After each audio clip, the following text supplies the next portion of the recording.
सत साहिब सतगुरुदेव की जय।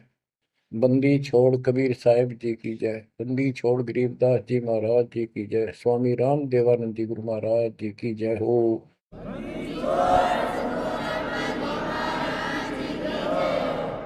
सर्व संतों की जय, सर्व भक्तों की जय, धर्मी पुरुषों की जय। श्री काशी धाम की जय, श्री सुडानी धाम की जय, श्री क्रोथा धाम की जय, श्री बरवाड़ा धाम की जय। सत साहिब ग्रीब नमो नमो सत पुरुष को नमस्कार गुरु की नहीं। सुर नर मुनि जन साधु संतों सर्वस दीन। सतगुरु साहिब संत सब दंडोतम प्रणाम। आगे पीछे मत हुए तिनको कुर्बान। बच्चों, धन्य है आपके माता पिता जिससे जन्म हुआ। धन्य है आपके पिछले जन्मों की भक्ति और संयम।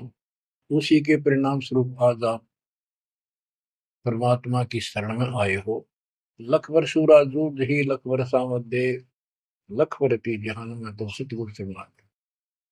भावार्थ है कि आप इतने अच्छे धर्म कर्म वाले व्यक्ति रहे हो, लेकिन मोक्ष नहीं मिला। मोक्ष न मिलने का कारण परमात्मा पे अविश्वास रहा। जिस भी धर्म जब जाति के अंदर हम जन्मे, हम उन्हीं क्रियाओं को उत्तम मानते रहे। परमात्मा के ज्ञान से प्रेरित होकर कुछ दिन भक्ति जरूर की, लेकिन एक से अनेक अधिक नहीं थे हम, फिर हम रह जाते थे। लेकिन ये परमात्मा हमारे पिता हैं कबीर साहब, हमारे सच्चे साक्षी हैं, हमारे एकमात्र हितैषी हैं इन काल के 21 ब्रह्मांड रूपी नरक में। बच्चों, आज कबीर साहब कहते हैं झूठे सुख को सुख है ये मान रहा मनमोद, ये सकल कभी ना काल का कुछ मुख में कुछ क्रोध। हम इस झूठे सुख को सुख मान रहे हैं। थोड़ा सा धन हो गया, कार कोठी होगी, बेटा बेटी होगी, और फिर सारा दिन बकवादों से अतिरिक्त कुछ नहीं सूझता।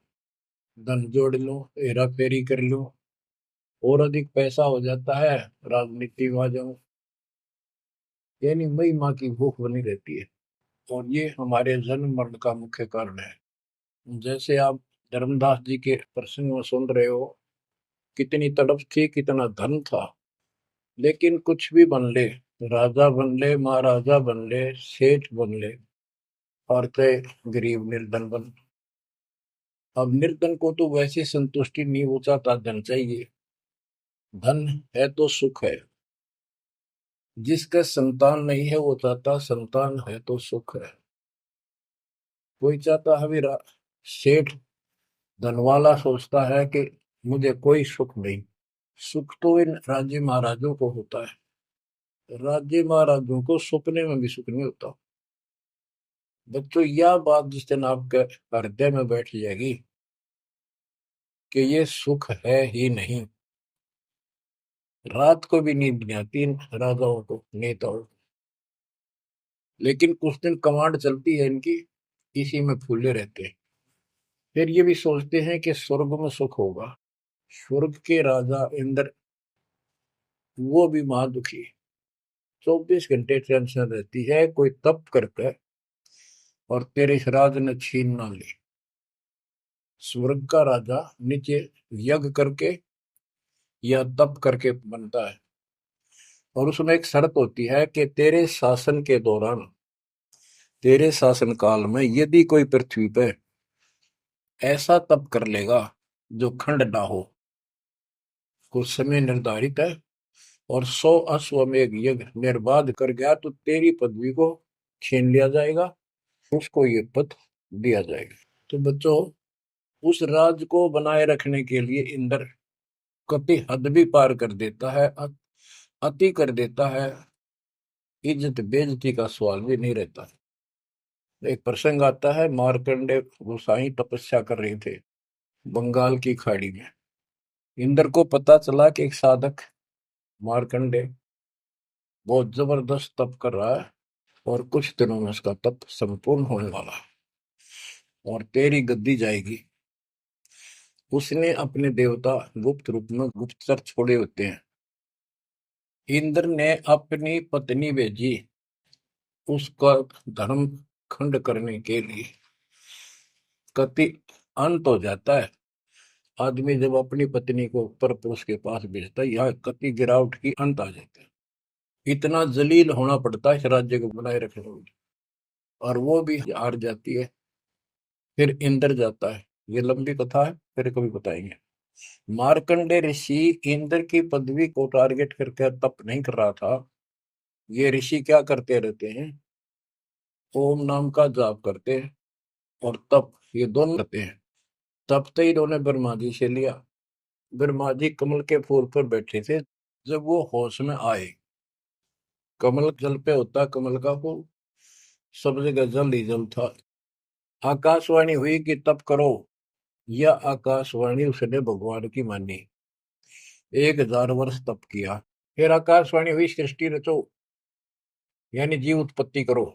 तो कहने का भाव ये है बच्चों, फिर बाद में इनको वेद मिले, ब्रह्मा ने वेद पढ़े। ये सारे ब्राह्मण ब्रह्मा की संतान है। इनका सबका गुरु ब्रह्मा जी है। ब्रह्मा जी ने इनको बताया ओम नाम का जाप वेद में लिखा है। बच्चों, ब्रह्मा जी ने वेदों को पढ़ा। उसमें यजुर्वेद अध्याय 40 मंत्र 15 में ओम नाम है। चारों वेदों में कहीं और दूसरा नाम नहीं, ना दोबारा ओम नाम का जिक्र है। तो इन्होंने ओम नाम तो वेदों से ले लिया और तब आकाशवाणी मान ली भगवान की ब्रह्मा जी ने। तो उसी ऋषियों ने उसी आधार पर साधना की। मार्कंडे भी वही डले डोरा था। उसको इतना जरूर पता था कि इंद्र का राज एक अन्य गानी ओम के जाप से ब्रह्मलोक प्राप्ति होती है। तो वो ओम नाम का जाप करता था, उधर से वो तप भी करता था। ओम नाम के जाप से ब्रह्म लोक प्राप्त होता है। गीता अध्याय 8 श्लोक 13 में गीता बोलने वाला प्रभु कहता है ओम इति एक अक्षरम ब्रह्म व्यवहारं माम अनुसमरण ये परियाति तजन देहम स याति परमाम गतिम। मुझ ब्रह्म का केवल एक ओम नाम है। जो इसका अंतिम सांस तक भक्ति करते हुए शरीर छोड़ के जाता है, वो ओम नाम से मिलने वाली परम गति यानी ब्रह्मलोक को प्राप्त होता है। ब्रह्मलोक प्राप्त होता है, ये कहाँ प्रमाण है? श्री देवी महापुराण 6ठे अध्याय में श्री देवी जी दुर्गा जी राजा हिमालय को बताती है। राजा हिमालय कहता है जी मुझे मोक्ष मार्ग बताओ। वो देवी का परम भगत था। देवी ने राजा हिमालय को बताया कि ओम नाम का जाप कर, इससे ब्रह्म की प्राप्ति होगी। दिव्य आकाश रूपी ब्रह्म लोक में रहता है। इति सिद्धम, ओम नाम के जाप से ब्रह्म लोक प्राप्ति है। गीता अध्याय 8 श्लोक 16 में लिखा है कि ब्रह्म लोक में गए साधक भी पुनरावृत्ति के अंदर है, दोबारा जन्म मृत्यु में आते हैं। अब जो साधना कर रहा है उसको कति उत्तम मान के कर रहा है, ना तो करे को नहीं, इच्छा ही नहीं बड़ा उसकी। बताओ, इनको ये नहीं बता तुम कर के रहे हो, इसका प्रतिफल क्या हो। एक कथा सुनाऊं, छोटा सा चुटकुला, सच्चाई है, चुटकुला नहीं। उदाहरण, दास के पास एक बहन अपनी दूसरी बहन को लेके आई। उसका पति शराब पिया करता और रोज पीटे, झगड़ा रखे। तो जो लेके आई थी उसका पति भी इतना नालायक था। परमात्मा ने दया करी, वो सुधर गया और तगड़ी भक्ति करने लग गया, खूब सुधर गया, चर्चा होगी गांव में। तो वो बहन बोली जी मैं तो अपनी बहन को देख के आई हूँ, इसके तो सारे सुख हो गए। मैं बेटी आपके भी होंगे, आपको ये हमारी मर्यादा का पालन करना पड़ेगा। वह बोली जी मैं ये व्रत ना छोड़ दूं, 16 शुक्रवार के व्रत करती हूँ। 16 शुक्रवार के व्रत करने हैं, वो तो 5-6 हुए हैं मेरे। मैं बोला हमारा नाम लेना बेटी, वो सब त्यागने पड़ेंगे। ये व्रत रखते किस उद्देश्य से है, कि लाभ होगा आपको। फिर पता लगा, बताई थी किसी ने, अब तेरा पति शराब छोड़ देगा। मैं बोला पहले 16 शुक्रवार व्रत के प्रतिफल बताऊं के उसे, इसका लाभ क्या है। ये आन उपासना, ये डले डोने वाले क्या बताते हैं कि एक बहन का पति परदेश में गया था और वो 2-3-4 साल तक आया नहीं। उसने किसी ज्योतिषियों से दिखाया, पतरे हाथ दिखाए, किसी ने बता दिया कि तेरा पति तुझे भूल चुका है, तेरी याद नहीं रही है, माता संतोषी के व्रत रख 16, तेरा पति वापस आ जाएगा। उसने व्रत रखने शुरू किए, शुक्रवार के 16वें दिन, 16वें व्रत वाले दिन वापस आ गया। ये है इसका फल। और मैं बोला तेरा पति रोज आवे रोज कुटे, गाड़ेगी तू इस बता के, फूकेगी इन बर्ता, बुद्धि कान रखेगी तुम्हारी। तंते रखना नहीं चाहिए, 2-4 दिन ना हो तो बढ़िया, पिटाई देना हुआ। कहने का भाव यह बच्चों, इन गुरुआ गांव बिगाड़े संतो गुरुआ गांव बिगाड़े, ऐसे कर्म जीव का लागिए कीव जड़े नहीं जाड़े। तो मार्कंडे ऋषि इंद्र से कहता है, इंद्र तू इंद्र की पदवी छोड़ दे, अगले जन्म में गधा बनेगा। इंद्र कहता जी फेर की फेर देखी जाएगी, अब तो मौज करने दो। बता, हमारी बुद्धि यहाँ तक सेट हो चुकी है। फेर के देख गधे पास तो कुमार देखेगा, कड़ में मारेगा लठ, 2.5 मिनट का धरेगा सामान कमर पे। मार्कंडे ऋषि उसको कहता तू मेरे वाली साधना कर ले, तुझे ब्रह्म लोक पहुंचा दूंगा। बच्चों, वो कहते हैं ना, बेड की लात गुडने तले तले, ये कहीं जा लो, इनका ये इतना ज्ञान है, इतनी इनकी अंतिम भक्ति है। अब प्रसंग चल रहा है धर्मदास जी का। ये जड़े धर्मदास जी ने खूब डो लिए थे, और जब आंख खुली, ओए होए होए, अब परमात्मा उनको छोड़कर चले गए। दोनों पति पत्नी देखते ही रह गए, आंखों में आंसू टपक रहे थे। ओझल हो गए भगवान जब गली से अंदर आए, राग खूब रोए अंदर बैठ के। ताकि पता नहीं आऊंगे कि ना आऊंगे ना, ये गांव नाम बताते, ये भी कमाल हो गया। परमात्मा कराते आए तो धर्मदास जी ने बोले खुशी मनाई, शरण पकड़ के बहुत कुछ प्रश्न उत्तर किए। आखिर में कहने लगे धर्मदास जी, हे प्रभु अवगत कला तुम्हारी, हम है कीट जीव वे बिचारी, सत्य लोग तुम वर्ण सुनावा, शोभा पुरुष अनसन सत भावा। हे परमात्मा आपने सतलोक बताया, आपने परमात्मा की शोभा बताई, रहने वाले हंसों का भी बड़ा गजब का सुख बताया। कैसे न देश राज वह आही, चित इच्छा प्रभु देखन ताई। कि वो कैसा देश है, कैसा लोक है, मेरा मन करता है उसमें देखो। परमात्मा बोले धर्मदास ये निर्घनी काया, निर्घनी ये बेकार, इसमें डंगा भरा पड़ा, काम क्रोध लोभ विष्टा थूक ब्लड टट्टी पेशाब, इसमें कैसे दर्शन होगे उस भगवान के। मैं जो बताता हूं तू ऐसे भक्ति शुरू कर दे, और जब शरीर छोड़ के जाएगा तो आपको परमात्मा के दर्शन हो जाएंगे। वहां सतलोक भी देखिए, वहां सारे अपने बहन भाइयों में खुशी करे ना। धर्मदास ये निर्गनिकाया, ये तन पुरुष दर्श के में पाया, इस तन में भगवान कैसे दिखेगा। तन ठीक का जो पूरा हो भाई, सतलोक तो देखो जाए। जब ये तेरा शरीर का समय पूरा हो जाएगा जीवन, फिर इसको छोड़ के सतलोक देख ली जाके। धर्मदास के चरण हो रहा, हे प्रभु दर्शा मिटाहो मोरा, शरण टेक प्रभु विनय हो ही, पुरुष दर्श बिन कल नहीं मोही। दोनों चरण पकड़ के धर्मदास ने बोला, ये भगवान एक में दिखा दो, मेरी यह भगवान के दर्शन की प्यास मिटा दो, उसके दर्शन बिना मुझे एक पल भी चैन नहीं होगी। परमात्मा बोले भाई मैं ही हूँ प्रभु, सारी सृष्टि का मालिक मैं हूँ, मैं आपका गुरु हूँ। दीक्षा दी धर्मदास जी को मेरे, मैं आपका गुरु हूँ, मैं आपका भगवान हूँ, मैं सतपुरुष हूँ, और मेरा ही नाम कबीर है। लेकिन उसके आवाज समझ में नहीं आई, और बार बार यही कहने लगा भगवान के दर्शन करा दे, भगवान के दर्शन करा दो, जब मेरी आत्मा मानने गई।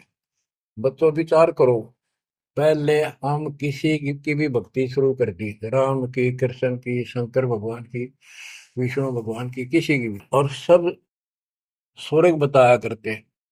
कदे मई का अगला स्वर्ग दिखाओ, हमने जब मानूंगा। पर जब ठीक ठिकाना आता है, ये मन अड़ियल घोड़े की तरह अड़का खड़ा हो जाता है।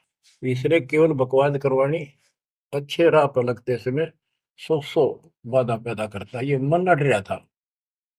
गुप्त भय प्रभु अविगत ताता, धर्मदास मुख आवन बाता। जब इतनी जिद करी परमात्मा अंतर ध्यान हो गया और धर्मदास वो खोले रह गया, ना हाँ करे ना बोले या के बनी। क्या कहने लगा, मैं मतिहीन कुमती मोहि लागा, मोहि सम कौन है जग में भागा, मैं मूर्ख प्रतीत न कीना, अस साहिब के मैं नहीं चीने। अब कौन विधि दर्शन पाऊं, दर्शन बिना मैं प्राण गवाऊं। चरणोदक बिन करुण अग्रासा, तदो शरीर कह धर्मदासा। अब क्या कहता है, मैं बड़ा निकम्मा, मैं दुष्ट आत्मा, मतिहीन, कितना मुंह ला लिया भगवान ने मेरे को, और देख मैं कितनी जिद कर गया। मेरे जैसा निर्भाग धरती पर नहीं।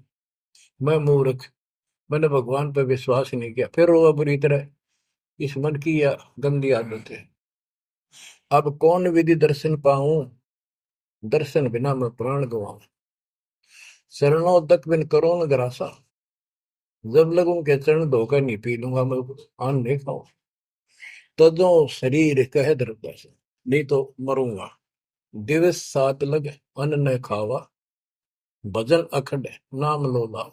जो नाम दिया था उसमें डट के भक्ति करता रहा, ना कुछ खाया ना पिया। सातवें दिन पर वो प्रगट दिखाए, धर्मदास पद गए उकलाए।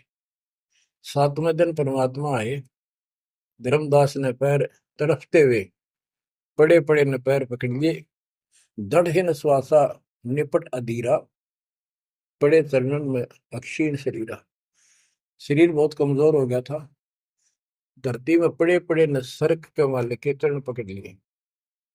कर गए साहेब तही उठावा, शीश हाथ दे अंक मिला।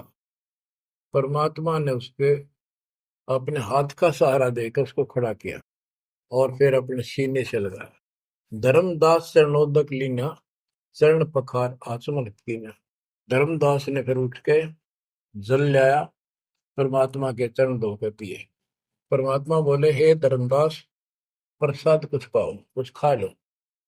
कर प्रसाद तो मुंह पे आओ, मेरे पास आओ फिर तो, और फिर मैं तुझे सारा ज्ञान बताऊंगा। तो धर्मदास ने जल्दी जल्दी कुछ खाया। उसका ये टेंशन थी कि चले ना जा। थोड़ा बहुत खाया, पानी पी कर पटदे से आगे बैठ गया। धर्मदास का शरनाई सुन प्रभु अगर अपार, 7 दिवस कहाँ रहे, कौन देश पगडार। तो परमात्मा से पूछने लगा, है भगवान आप कहाँ रहे, कैसे कैसे रहे, कहाँ गए। फिर उसी बात पर आकर गया, हे प्रभु चिंता गण करो मोरा, पुरुष दर्श देव करो निहोरा। हे प्रभु चिंता गण गौ मोरा, पुरुष दर्श दिखाओ करूं निहोरा। मैं हाथ जोड़ूं, आपके निहोरे निकालूं, मुझे भगवान के दर्शन दिखा दे। परमात्मा कहते, धर्मदास ये हट का कर हो, मानो शब्द शीश पर धर हो। मैं तो कहूँ वो मान ले तू। हमरे गहे पुरुष पे जय है, बिना गहे वो हजार न पे। अब मेरे नाम को तो ठीक से जप, मैं मिल गया गुरु के बिना उस भगवान की प्राप्ति नहीं हो सकती। हमसो पुरुष ऐसा आही, जल तरंग जल अंतर नाही। कि भगवान में मेरे में इतना अंतर समझ ले, तो इतना भी अंतर नहीं है। जैसे समुद्र से लहरें उठती है, लहर और जल अलग नहीं होता। बच्चों, धर्मदास जी को खूब समझाने की चेष्टा की कि हमरी सूरत गहो चितलाई, तभी पुरुष पतन। मेरे को भगवान रूप समझो, तब मालिक की प्राप्ति होगी। से हृदय प्रतीत अस आने, गुरु और पुरुष भिन्न नहीं जाने। गुरु और परमात्मा को अलग नहीं समझा है। तो शिष्य में ऐसी श्रद्धा होनी चाहिए। जब लो चित असरीति ने आवे, जब लग ऐसा भाव नहीं होगा, तब लग जीव लोक नहीं सितावे। धर्मदास चित बहु सकाने, चरण टेक वो विनती ठाने। सारा कुछ कह लिया भगवान ने, पर उसने अपनी बात को ऊपर रखा। परमात्मा भी चाहते थे कि मैं एक अपना आई विटनेस तैयार करूं। हे प्रभु सत कहो तो पाही, तुम ते कुछ तुष्टाई नहीं। मोरे तुम पुरुष हो स्वामी, यम त छुड़ाओ अंतर्यामी। हो प्रभु, वर्णव लोक की शोभा, ताते आदि मोर मन लोभा। आपने इतना सुंदर लोक बताया, वहां के इतने सुख बताए, तो इसलिए मैं देखना चाहता हूँ। तब लीला बहुत हम देखा, आपके चमत्कार मैंने बहुत देख लिए। पुरुष दर्श बिन रह ये रेखा, भगवान के दर्शन नहीं कर लूंगा इतना मेरे मन का दोष निकले नहीं। जो किंकर पर हो दयाला, तो छिन में होएगा पुरसाला। कि मेरे दिल का कांटा जब निकलेगा, जब आप यह दया कर दोगे। तब परमात्मा ने कहा, धर्मदास ठीक है, चलो। बच्चों, उस समय परमात्मा कबीर जी और धर्मदास अकेले उसके एक बगीची सी थी, उसमें थे, दोनों ही जने थे। धर्मदास जी की आत्मा को लेके परमात्मा ऊपर चले गए। पीछे से लोगों ने देखा, घर वालों ने जाके देखा, धर्मदास आया नहीं, क्या हो गया। वो बेहोश पड़ा, जैसे कोमा में होता है, मरा नहीं। 3 दिन तक ऐसा रहा। मालिक को ऊपर लेके गया। धर्मनी जो ऐसो चित के ना, तन तद चल लोक प्रवीणा। छोड़ इस शरीर को, चल मेरे साथ। राखो तन गौर ले हंसा, ता पहुंचे जा काल ही संसा। क्षण एक में पहुंचे जाई, अवगत लीला लखे को पाई। शोभा लोक देख सुख माना, और उदित असंख्य शशि और भाना। इतना प्रकाश उस लोक का, जैसे असंख्य सूर्य और चांद उदय हो गए हो। परमात्मा कबीर जी जिंदा बाबा के रूप में थे। जब सतलोक में पहुंचे, और जब उस परमात्मा के महल के सामने सतलोक में संतरी खड़ा था, परमात्मा बोले, भाइयों, मृतलोक से एक हंस आए हैं, धर्मदास इनका नाम है, और इनको वह परमात्मा के दर्शन कराओ सतपुरुष के। द्वारपाल ने एक और भगत को बुलाया और कहा, इनको सतपुरुष के दर्शन करा के लाओ, महल में ले जाओ, दरबार में। जब वो लेके चला धर्मदास जी को, बहुत से भगत और आगे हंस, हंसनी, यानी जैसे यहाँ भगत कहते हैं वहाँ हंस कहते हैं, भगतमती कहते हैं, वहाँ हंसनी कहते हैं। हंस का अर्थ है, हंस एक पक्षी है जो बुगले जैसा होता है, कति सेम टू सेम। लेकिन उसका गुण ये होता है, वो मांस मच्छी नहीं खाता, भूखा मर जाएगा, केवल मोती खाता है। अर्थात संत भगत वो होता है जो सब बकवाद छोड़ दे, केवल राम नाम के मोती सेवा सुमन दान करे, उनको हंस कहते हैं। तो काफी हंस इकट्ठे होकर आगे भगत और हंसनी भगतमती। बच्चों, जैसे दास बताता रहता है, जो बच्चे स्कूल में सुख लेना चाहते हैं और वहां बकवादों में लगे रहते हैं, वो सदा दुखी होते हैं। अपनी पढ़ाई पूरी करके बढ़िया नौकरी मिल जाए, फिर नाचो गाओ, वहां सुख लो सारा। नाचने गाने का मतलब यहाँ पृथ्वी लोक पर रहना नहीं। भाव ये है कि जब आप सतलोक चले जाओ तो वहां मौज करियो सारी। यहाँ काहे का नाचना और कित का गाना, एक पलक में पता नहीं क्या हो जाए। तो जैसे सतलोक में दूसरे धर्म वाले कई कहते हैं, जो सतलोक की महिमा बताते हैं, कि सतलोक में प्रकाश ही प्रकाश है, वहां और कुछ है ही नहीं। वो आत्मा उसमें ऐसे मिल जाती है जैसे बूंद समुद्र में। ये पूरा राधा स्वामी पंथ, सत्ता सौदा वाले, सरसा वाले, गुरुदेव वाले, और भी सब इस यह रटला रहे, वहां कुछ नहीं है। और आंखों देखा धर्मदास क्या बताता है, वाणी पढ़ता हूँ, ये वैसे लिखी हुई है पुराने समय की, शुद्ध नहीं है इतनी, लेकिन अर्थ गजब का है इसका। कहते हैं, जित देखा जगमग झलका ही, देखत हर्षित भय ही भाई। धर्मदास ने जहां देखा, इतनी सुंदरता, प्रकाश में गजब का नूर, चमक, देख देख खुश हो रहा है। द्वारपाल हंस जो रहिया, ता में एक हंस से कहिया, ए हंस, तुम जाओ लिवाई, पुरुष दर्श दे आनो भाई। इसको धर्मदास को ले जाओ, परमात्मा के दर्शन करा के वापस यहीं ले आना।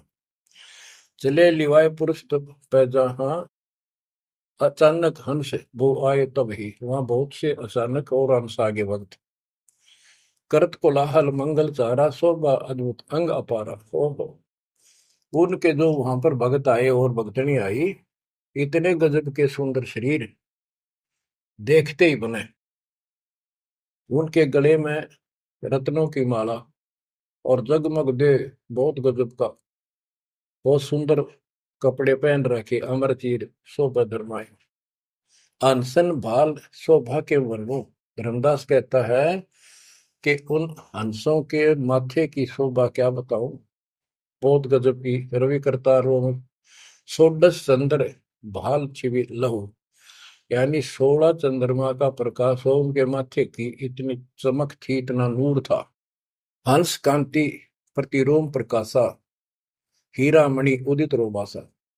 उनके शरीर की इतनी गजब की शोभा थी, प्रत्येक की, रोम रोम की, जैसे हीर और मोती चमक रहे हो। उनके शरीर का प्रकाश षोडश रवि, अनशन छवि मोहा, देह प्राण शुभ अमृत शोभा। उनके शरीर की शोभा 16 सूर्यों के प्रकाश जितनी थी। आप वहां भगवान के दरबार में पहुंच जाते हैं वो लेकर के, सिंहासन से भी देखत मनमोहा। ओहो, सुरती हंस अग्रानी अगाने, सत्य पुरुष सकल देखत अरसाने। वहां लेकर गए नाचते गाते हुए। जब उसने भगवान को देखा, धर्मदास जी ने, इतना गजब का प्रकाश, एक रोम शरीर के बाल की चमक, करोड़ सूर्य करोड़ चांद मिला दे। एक रोम रवि शशि कोटि सा, एक रोम की शोभा करोड़ सूर्य और चंद्रमा जैसी। पुरुष प्रकाश सतलोक अंजोरा, ताने पहुंचे निरंजन चोरा। के उस सतलोक का इतना सुंदर प्रकाश है, वहां ऐसी व्यवस्था है कि वहां ये काल निरंजन, ये चोर नहीं जा सकता, यानी इसका वहां भय नहीं है। अब सुनो, 4-5 पंक्तियों में कमाल कर दिया। पुरुष कबीर देखा एक भाई, धर्मदास पुन रहे लज्जाई। वहां पर परमात्मा, तो सतलोक का मालिक, असंग ब्रह्मांड के तख्त पर सिंहासन पर विराजमान था, वो वही सूरत थी, उनके साथ धरती से नीचे से आया था। ओहो, देखो, ये तो लिखा है कबीर सागर में, ये वो सुना रहा हूँ। और वास्तविकता आपको बताई कि परमात्मा स्वयं उसको साथ लेकर गए और वो चौवर करने लगे उसके ऊपर। हमने इसका रस निकालना, सारा रस निकालना है। कबीर सागर का बहुत अड़ंगा कर रखा है इन्होंने, फिर भी हमने निष्कर्ष देखना है। जब धर्मदास जी ने देखा कि ये कबीर इनका सेवक है और ये है भगवान, उसमें रूप दो थे। जब परमात्मा खड़े हुए और जिंदा बाबा वाला रूप उस तख्त पर विराजमान हुआ, बच्चों जिसको धर्मदास भगवान मान रहा था, वो खड़े हुए सतपुरुष, और परमात्मा जिंदा बाबा वाले वेश सिंहासन पर विराजमान हो गए, और वो चवर लेकर खुद परमात्मा उस कबीर जिंदा बाबा पर करने लगे। धर्मदास का आश्चर्य का ठिकाना नहीं कि अभी भगवान यो है कि ये है। इतने में वो जिंदा बाबा में समा गए, जिसको वो सतपुरुष दिखाई दे रहे थे। और वो शोभा जो कि तू जिंदा बाबा वाले शरीर की होगी। अब कहते हैं, पुरुष कबीर देखा एक भाई, धर्मदास बहुत ही लज्जाई। वह मुझे प्रतीत नहीं आई, हे परमात्मा कैसी कुमुख हिम्मत छाई। धर्मदास कहता हुआ मुझे विश्वास नहीं हुआ, ये महाराज कह रहे थे भगवान, मैं परमात्मा हूँ, मैं सारी सृष्टि का रचने वाला हूँ, मेरा नाम कबीर है, असंग ब्रह्मांड का स्वामी हूँ। अब धर्मदास जी कहते हैं, भगवान कबीर पुरुष एक यहाँ छिपाए, सत्य पुरुष जगदास का है। धाये चरण गौ अति सकुचाई, हे प्रभु हम परिचय तब पाई। हे परमात्मा, अब आपको मैंने पहचान लिया। यह शोभा कस वहां छिपाओ और कस नहीं जग में प्रगट दिखावा। आपने ये शोभा वहां क्यों छुपा रखी है, वहां क्यों नहीं दिखाते? इसलिए लाखों ये अपनी असलियत को, आपके वास्तविक शरीर की शोभा को परमात्मा बोले धर्मनी जो वही छवि जग जाऊं तो ही विकल निरंजन राव। यदि मैं इस शोभा युक्त नीचे जाऊं तो काल निरंजन पागल हो जाए। और मैंने उसको वचन दे रखा है कि मैं अपना ज्ञान समझा के जीव को लाऊंगा। और वैसे बच्चों, परमात्मा आज हमने ले जा, हम टेक नहीं सकते वहां पर। भूल जाओ इन बातों में। ये तो कहन सुन कहन की बातें हैं। उदाहरण देता हूँ, कबीर साहब कहते हैं हम मोहम्मद को वहां ले गए, इच्छा रूपी सतलोक नहीं रहे हो, उल्ट मोहम्मद महल पठाया, बुद्ध धीरे देख कलमा है। यानी हम हजरत मोहम्मद जी को ऊपर लेके गए थे कि ये समझ गया तो इन सब ने जो इसने लाखों त्याग कर रखे सबको बता देगा। लेकिन नीचे प्रभुता घनी होगी थी, संगत उम्मत खूब होगी थी इसकी। और उसके ऊपर प्रभुता पाके भूल गया भगवान को, नहीं इच्छा हुई तो वापस छोड़ दी। कुछ दिन पाछे आप भी मर गया और वहां प्रभुता भी रहेगी। काल का इतना अजब गजब जाल है बच्चों। तो धर्मदास जी से बोले कि आप नीचे जाओ। धर्मदास जी बोले भगवान ये वहां ना भेजो, यही रख लो मेरे दाता, और इस नरक में मत भेजो। अब मैं नहीं जाऊं दाता वहां पर। परमात्मा बोले भी ऐसे नहीं बात सुनेगी, वहां तुम जा, चिंता ना कर, मैं तेरे साथ रहूंगा और सत भक्ति दूंगा, उससे आपकी भक्ति गजब की बन जाएगी। और भक्ति युक्त होकर यहाँ आएगा, वैसे से यहाँ ठिकाना नहीं मिलेगा तेरे। और दूसरी बात है कि तूने सब कुछ देखा है, नीचे औरों को बता, तेरे भाई बहनों को विश्वास होगा। धर्मदास कहता है मोहे राख लियो महाराज, हमसे बिगड़ी है मोहे राख लियो महाराज, हमसे बिगड़ी है, बिगड़ी है महाराज हमसे, बिगड़ी है महाराज हमसे, बिगड़ी है हमें। नांगा लो महाराज काल की नगरी है तुम्हें, ना भेजो महाराज काल की नगरी है। रो बुरी तरह, जैसे किसी ने आग में धकाया कर जबरदस्ती मर तो नौकर राख लो महाराज, हम गंदे इंसान से। अब पता चला उन सारे भक्तों ने बताया तुमने ऐसी गलती करी थी भाई, इसलिए दुख पा रही कि हमने खुद बिगाड़ी अपनी किस्मत। तुम रख लो दाता, ना वे जो मेरे मालिक, पैर पकड़े रोवे। परमात्मा बोले भाई ऐसा ना कर, वापस चल और वहां पर मैं तेरे साथ रहूंगा, भक्ति कर, कोई दिक्कत नहीं आने दूंगा मैं तेरे को, चिंता ना करी, तेरे पीछे पीछे न फिरूंगा मैं। और ये सारे ठाठ मैंने दे रखे थे तेरे को वहां पर, ना काल तो तेरा कचू मन निकाल दे 1 मिनट में। धर्मदास को फिर हौसला हुआ और तीसरे दिन शरीर में वापस आया। आसपास सारे रिश्तेदार भी आ गए 3 दिन में। सारा गांव क्यों सेठ था, पैसे वाला था, लोग सुगरदे बैठे, ना मरता ना जिंदा, इसका क्या हाल हो गया। परमात्मा ने बताया मैं काशी में हूँ, एक जुल्हे का काम करता हूँ, मेरा नाम कबीर है, मेरा गुरु रामानंद जी है, स्वामी रामानंद, जो वहां के प्रसिद्ध संत हुआ करते थे। धर्मदास जी सचेत हुए, उठे तो देखा चारों तरफ हाहाकार मच रहा, वो जिंदा हो गए तो एकदम खुशी की लहर आ गई। आमने भी रोए, तो वो कहने लगा क्या हो गया तुमको। तो बोले आप तो मर गए थे, ना मरो थे ना जियो थे, अचेत पड़े थे, बेहोश थे, हमको टेंशन हो गई थी कि मरेंगे। तब उसको विश्वास आ, नहीं तो सपना मानना वो। ये मन इतना दुष्ट है, इतना उल्टा चल रहा है, जब ठीक ठिकाने की तरफ चलता है जीव, परमात्मा कसर नहीं छोड़ते, ये उसका बाप है। तो तब धर्मदास को विश्वास हुआ, रे तेरे की सचमुच में तो सचखंड गया, सतलोक गया था। फिर उनको बताने लग गया सारी, मैं वहां गया था, सतंदा बाबा भगवान है, खुद है, सारी सृष्टि के रचने वाले हैं, ब्रह्मा विष्णु महेश, तब उनके सामने कुछ भी नहीं है।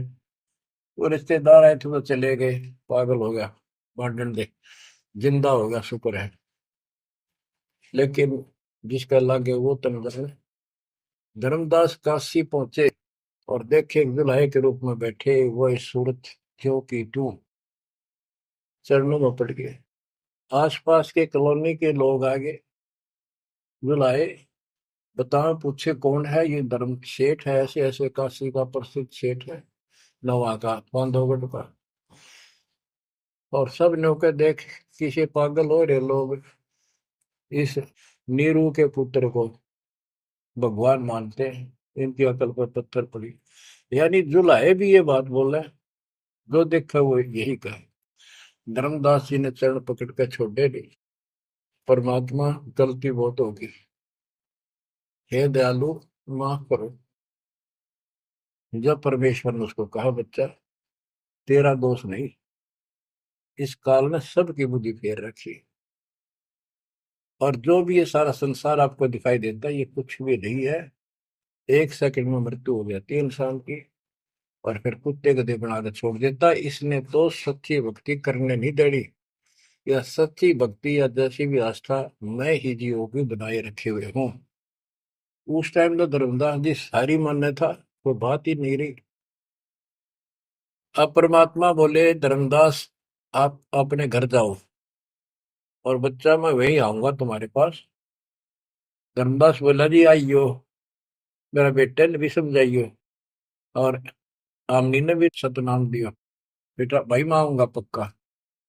धर्मदास चले गए, परमात्मा वहां आमनी को नाम दिया। और धर्मदास जी बोले, जी मेरा एक पुत्र है नारायण दास, उसको भी समझाओ।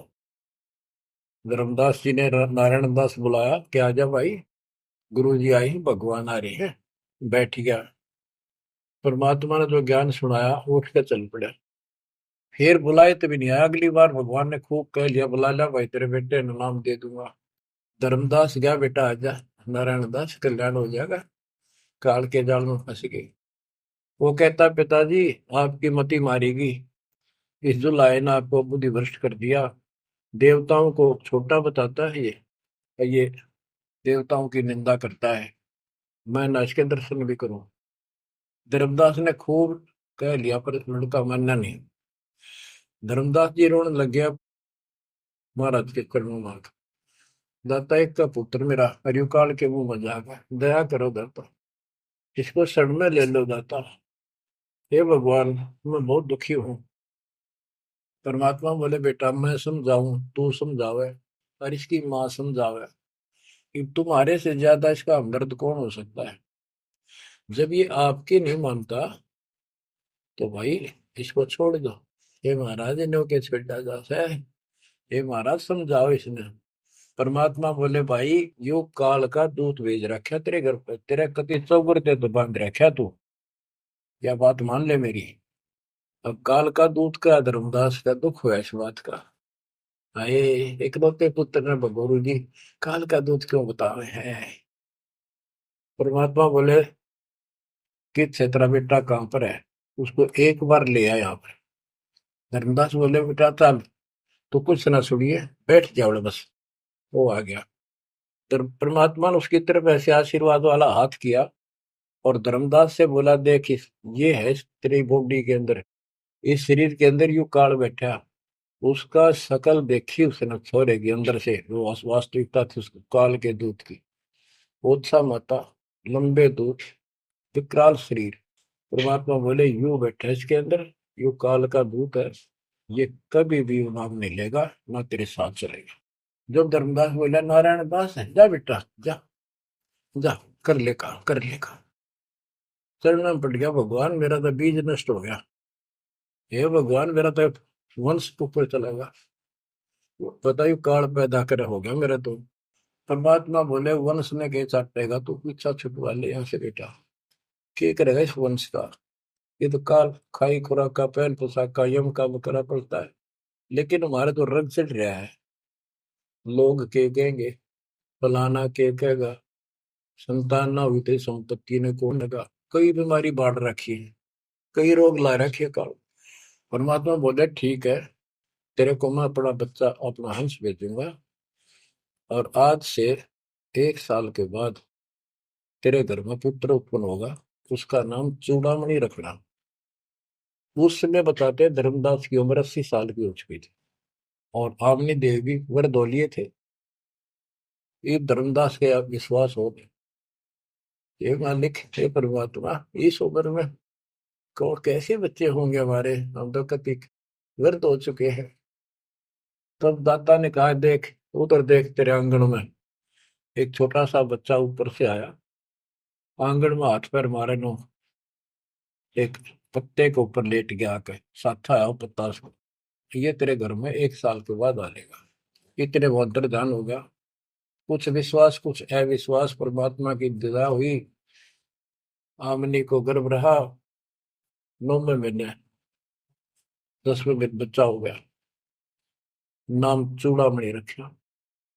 पर तू कुल की चिंता करता था, तेरा 42 पीढ़ी तक तेरा वंश चलेगा, चिंता ना कर। जब उसका दिल डटा, बच्चों गजब की बात है, तो मैं धीरे धीरे इसको पूरी सुन लो, कथा को आपके बहुत से अंधेरे हट जाएंगे। अब परमात्मा ने चूड़ामणि शाना हुआ, उसको दीक्षा दी, उसी को धर्मदास जी को भी गुरु पद दे दिया था। पर बोला तो किसी ने मंत्र ना दिया, ही सारा सार नाम तक दे दिया उसको, और कसम खवा दी कि ये नाम किसी को नहीं बताएगा। जब धर्मदास डिगमग देखे तो उसके लड़के को गुरु पद दे दिया चूड़ामणि को, केवल 5 नाम, ये 7 में से 5 बीच बीच के दिए, और बेटा इसी को तू आगे देता रहना, तेरे गुरु पद दे दिया। परमात्मा की कोशिश थी, ये मंत्र करते रहेंगे, इनको मनुष्य जीवन मिलते रहेंगे, भगवान की आस्था इनमें बनी रहेगी, कुछ लाभ होते रहेंगे, और इस बिजली पीढ़ी तक जाना था उनको। लेकिन धर्मदास उसको बता दिया था कि काल मेरे नाम से 12 पंथ चलाएगा, जो सारे गलत साधना करवाएगा, और तेरे वंशज, तेरे परिवार वाले 6ठी पीढ़ी में जाके ये असली नाम भी छोड़ देंगे। एक टकसारी पंथ होगा, उसकी साधना शुरू कर देंगे, तो एक आने की नहीं होगी। जो इब सारे धर्मदास वाले गामा खेड़ा वाली गद्दी में वो टकसारी वाले की साधना चल रही है, वो 5 नाम भी गए। फिर धर्मदास रोने लग गया, ये मालिक इनका उद्धार कैसे होगा। तो बोले, मैंने कुल दिया तेरा 42 वंश, तेरे उद्धार उसका होगा जो मैं भेजूंगा, एक संत भगत अपना दास, उससे तेरे पीढ़ी वाले नाम लेंगे या सारा संसार लेगा, सबकी मुक्ति हो जाएगी। बच्चों, परमात्मा की असीम रजा है, आप ये सत्यनारायण कथा सुन रहे हो और सुनते रहो। मुश्किल से ये अमर कथा मिली है सुनने को। मालिक आपको मोक्ष दे, सदा सुखी रखे। सत साई।